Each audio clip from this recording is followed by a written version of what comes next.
Dans cet épisode de Georgian Life, nous sommes en Kakhétie, dans l'est de la Géorgie, première région viticole du pays. D'après les archéologues, cette pratique existe ici depuis 8000 ans, faisant de ce territoire le berceau de la viticulture. Plus d'une centaine de variétés de vignes sont cultivées dans le monastère Saint-Georges d'Alaverdi, qui date du VIe siècle.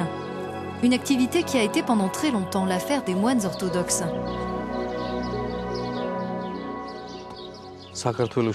La production de vin a débuté ici dès la fondation du monastère. En Géorgie, c'est une tradition intacte. Elle joue un rôle important dans la liturgie chrétienne et même avant l'ère chrétienne dans l'Antiquité, elle occupait une place essentielle dans la vie quotidienne des habitants. La spécificité de la production géorgienne, c'est sa méthode ancestrale de vinification dans de grandes jarres en terre cuite appelées kvevri. Même si quand elles étaient pleines, elles étaient enterrées dans le sol, les moines décoraient l'extérieur avec des marques personnelles en signe de vénération. Récemment, le monastère a adopté des techniques plus modernes, mais certains crus prestigieux sont encore produits comme le veut la tradition. Traditionnellement, les raisins sont foulés au pied dans ce récipient creusé dans un tronc d'arbre. Celui-ci est très ancien, mais il est encore utilisable.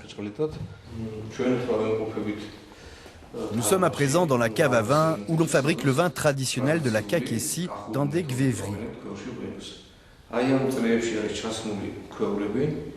Vous voyez, les kvevri sont enterrés dans le sol et recouverts de pierres plates.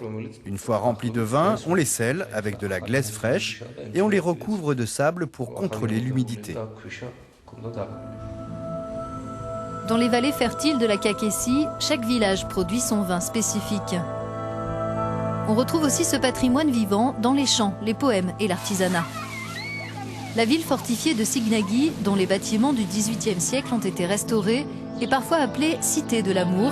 Elle est aussi un haut lieu de la création artisanale. Pour ce sculpteur sur bois, la vigne est le lien symbolique qui unit toutes les générations.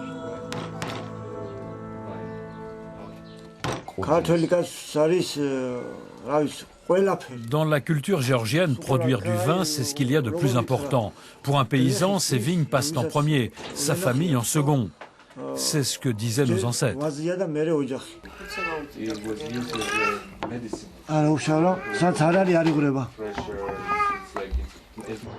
Cette tradition a survécu malgré les terribles épreuves qui ont marqué l'histoire de la Géorgie, avec des vagues d'envahisseurs qui ont tenté de la réduire à néant. Mais dans les exploitations familiales, on ne fabrique pas que du vin, on prépare aussi un drôle de bonbon, appelé tchourtchkela. Des cerneaux de noix sont placés sur un fil avant d'être plongés dans un jus de raisin épaissi avec de la farine. Une confiserie typique de la région. Les tchourtchkela sont bons pour la santé. Ils sont plus nourrissants que le pain. À l'époque de la récolte, chaque famille en prépare 500 à 600. Ces bonbons ne sont prêts à déguster qu'après plusieurs semaines de séchage en plein soleil. Le petit bois des pieds de vigne sert de charbon pour faire griller des chachliks, des brochettes de viande que l'on partage tous ensemble, comme le vin familial. On met les raisins ici avec les peaux et les pépins qui sont retirés par la suite. Puis le kvevri est fermé jusqu'au printemps. Après quelques mois d'attente, on se retrouve pour découvrir le nouveau cru, sachant que pour un habitant de la Kakhétie, le vin de son vignoble est toujours le meilleur. Buvons à l'amour sur terre, que les cieux nous rendent heureux et nous prêtent longue vie.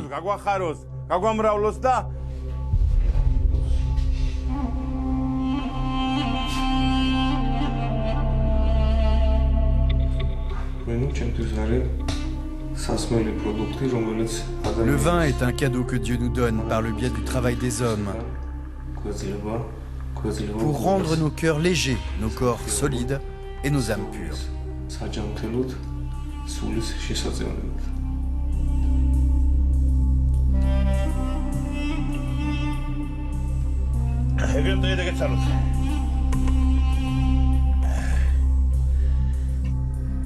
Nous étions en Kakhétie. Dans notre prochain Georgian Life, direction la ville balnéaire incontournable de la mer Noire, Batumi.